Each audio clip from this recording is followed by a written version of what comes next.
Okay, so we're all done.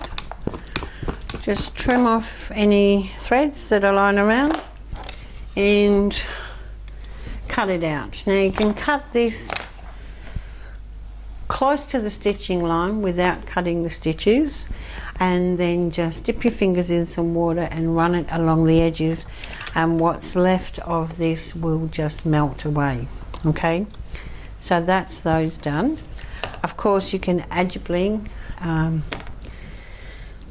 You could colour them in with gel pens. You can get lovely glitter gel pens too. You could add a bit of colour that way too if you wanted to.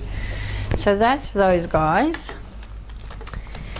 And next I wanted to show you,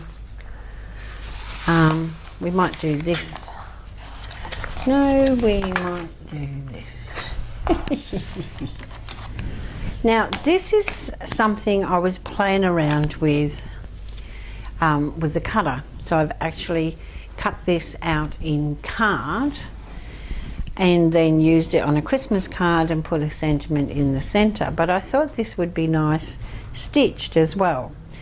Now I've done the pattern, I've got it on my machine, but I've changed it a bit since I put it on my machine, where we have a grid in here. So if you wanted to just do this maybe as part of a table runner or a cushion or something like that, you could, and you could put the grid quilting in here if you wanted to or not. So it's a different color. If you don't want it, don't stitch it.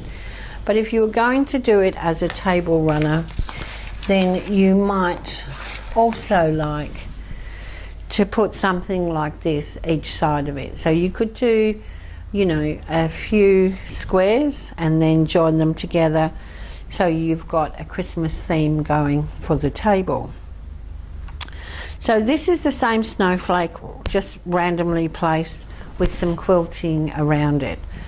So that's going to be part of your download with this. But then I had another idea I could do with this, and I'm going to take that to the machine and show you how you could change that up a bit. So I'll see you back there.